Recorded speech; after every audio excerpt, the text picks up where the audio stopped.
I am a shy person. And I think a lot of my friends think so as well. Yeah, you're shy. Yeah, you're shy. Yeah, you're shy. Yeah, you're shy. It has been my crux ever since I went to college.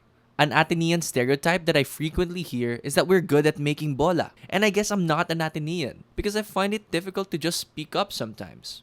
This is damning because in Ateneo, we have oral exams. And I have failed a bunch of oral exams before because I can't talk. And I think that class participation, which is usually just recitation, still holds some sort of importance in any college grading system. So reciting is still important. Now I want to give a couple reasons why I think you should recite. So the first is it builds your skills and your character.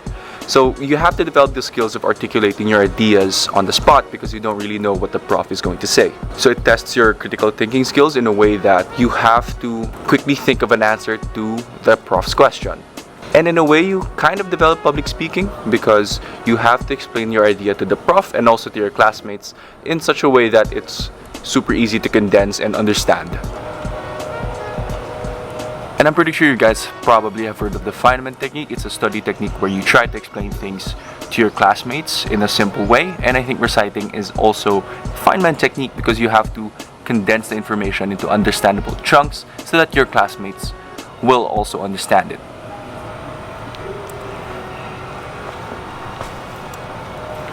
I don't know where else to go, so I'll just jump and see where it goes.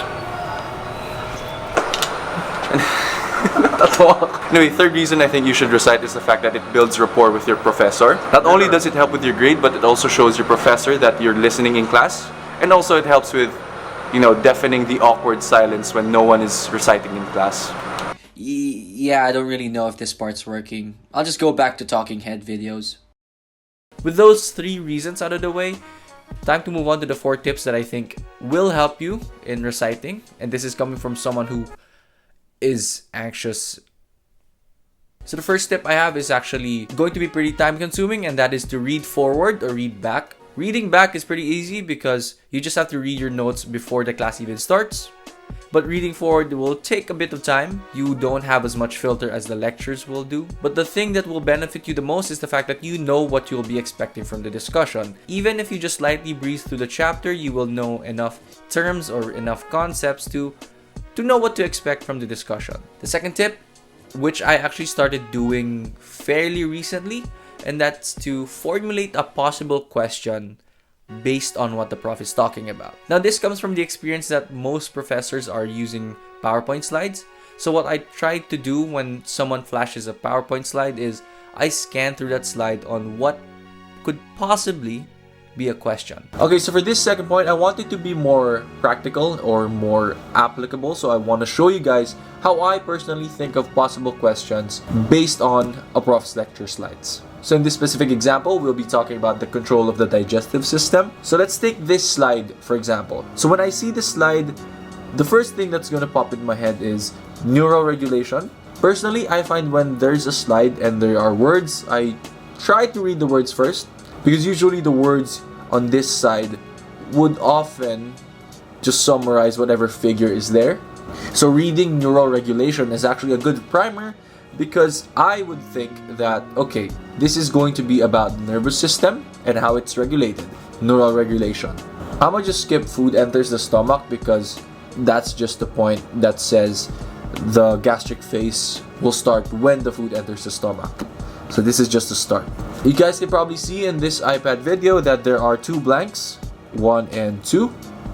And from there, you can safely assume that the prof is actually going to ask you what those blanks are. In this specific case, our prof actually did ask, stimulates what receptors?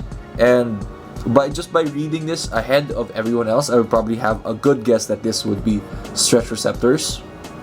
And then number 2 would probably be chemoreceptors, always related to acidity or chemical composition or something. So pH would be a good assumption. When you see a figure like this, there's not really a good tip for it. It's just try to read each step as thoroughly as you can, just so you know what actually happens in that whole pathway.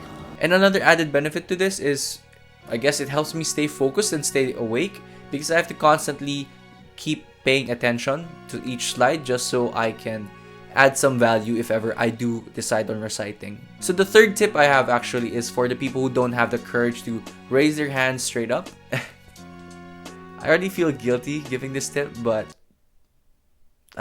make awkward eye contact, fake raising your hand, or fake whisper to your seatmate. This is low-key manipulative, but then the thing is, I really don't have the courage to straight up raise my hand because I don't believe in myself that much. So I try to make it a point where the prof actually asks me specifically. Hopefully my profs don't catch on to this video.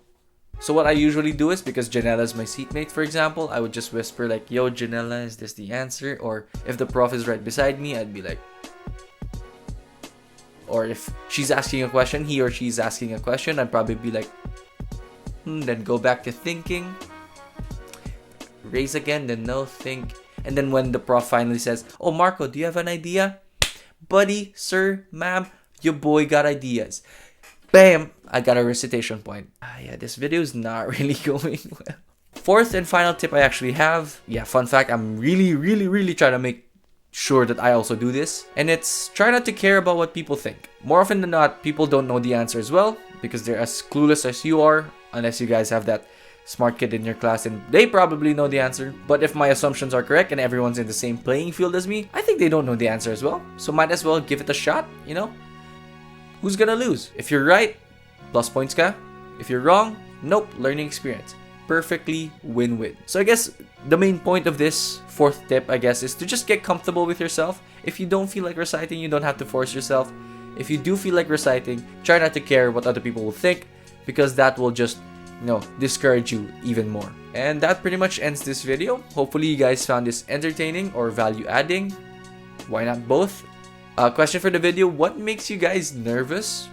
A lot of things make me nervous, so I want to know what yours is. Don't forget to like, comment, and subscribe. Usual, it's subscribed down to my heart. Next video. Yeah, I'll try to have a new outro, which is basically just me covering the lens, but then legit this time with a lens cap. So yeah, see you guys in the next video.